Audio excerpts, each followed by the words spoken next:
नमस्कार, मैं हूं रंजीत झा और आप देख रहे हैं दी समाचार एक्सप्रेस। सुप्रीम कोर्ट समेत देश भर की अदालतों ने ईडी चीफ राहुल नवीन की नींद उड़ाकर रख दी है।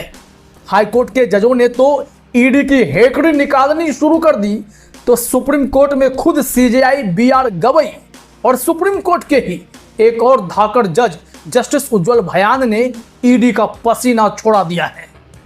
सुप्रीम कोर्ट में उज्जवल भयान ने खड़ी खड़ी सुनाते हुए ईडी चीफ को कह दिया कि आप गुंडों की तरह व्यवहार नहीं कर सकते। क्या कहा है उज्जवल भयान ने और कैसे बखिया उधेरी है सीजेआई बीआर गवई ने, वो बताएं। उससे पहले आपको यह भी जान लेना चाहिए कि मद्रास हाईकोर्ट ने भी ईडी पर एक्शन लिया है।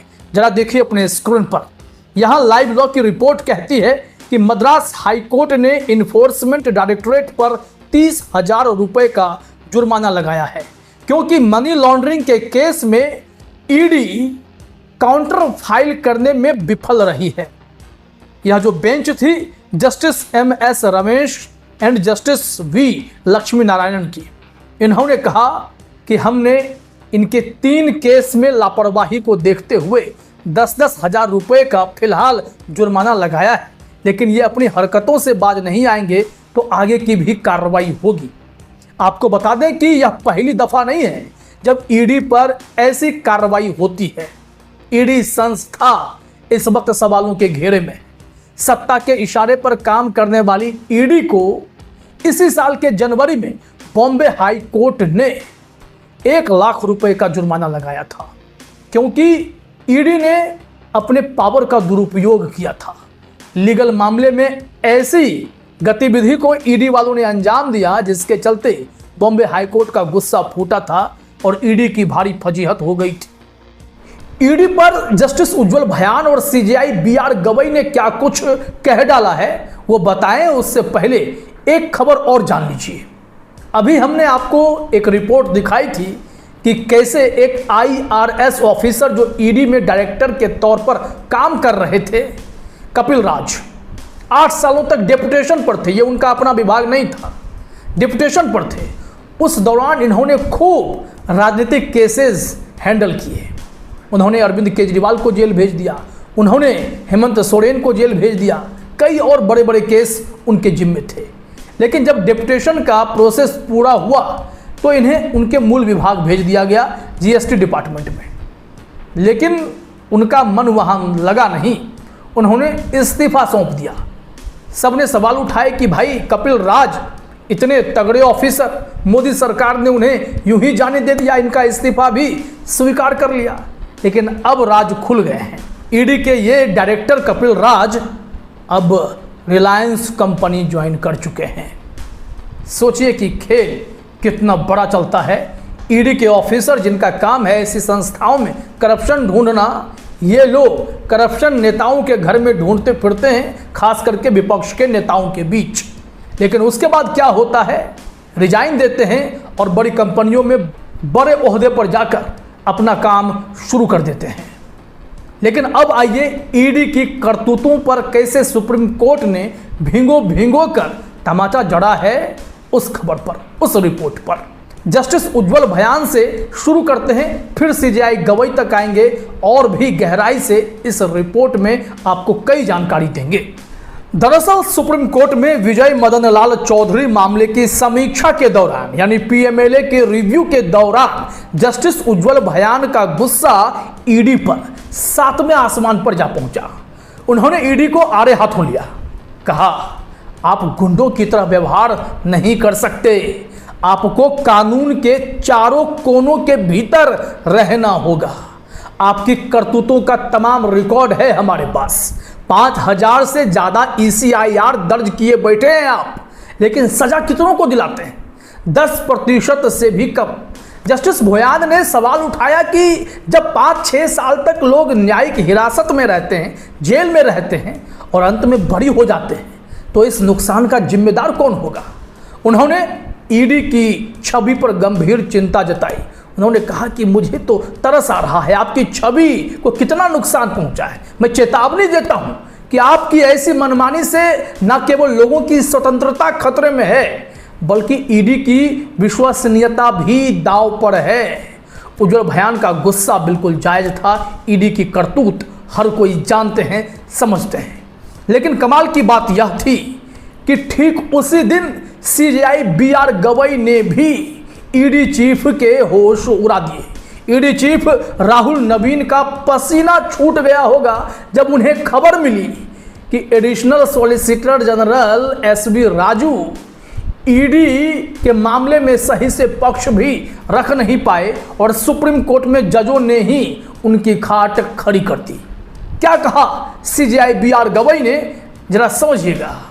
उसी दिन chief justice of India BR Gavai ने एक अन्य केस में ईडी की कार्यप्रणाली पर ही तंज कस दिया। उन्होंने कहा ईडी भले ही सजा ना दिलवा पाए, लेकिन बिना ट्रायल के लोगों को सालों साल तक जेल में रखकर सजा देने में जरूर कामयाब हो रही है।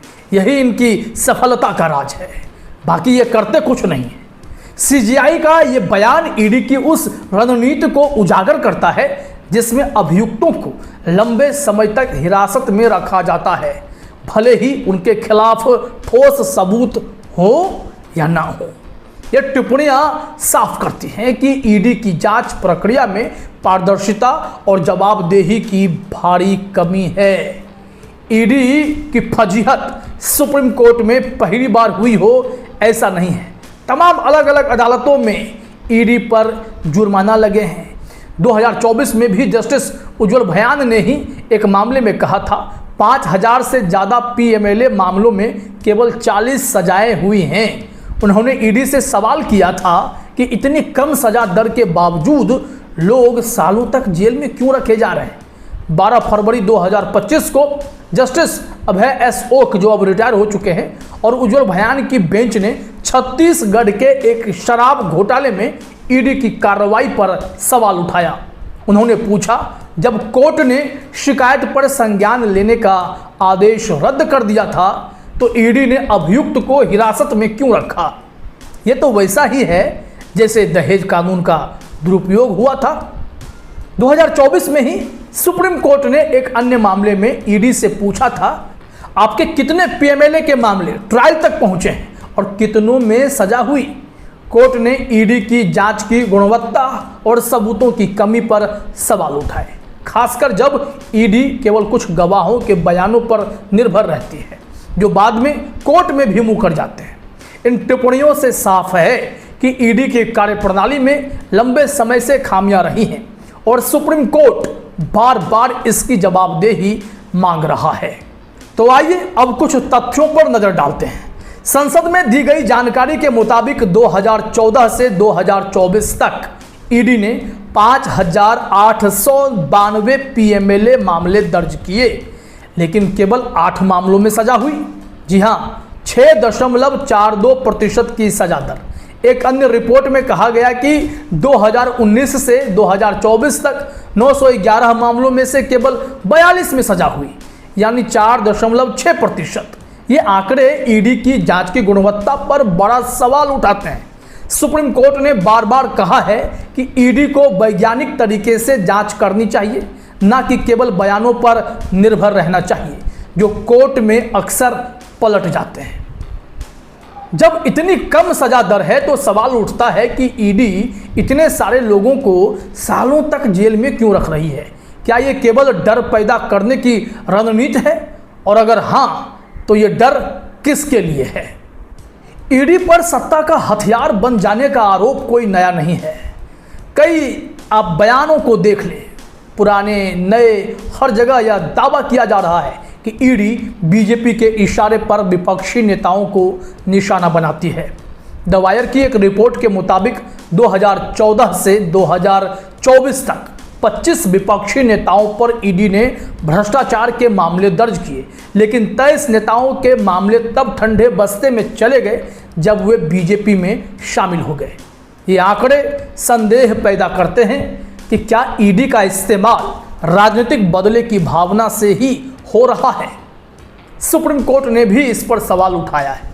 एक मामले में कोर्ट ने पूछा, ईडी को राजनीतिक युद्ध के लिए क्यों इस्तेमाल किया जा रहा है। कर्नाटक के मुख्यमंत्री की पत्नी के खिलाफ म्यूडा मामले में भी कोर्ट ने ईडी की कार्रवाई पर नाराजगी जताई।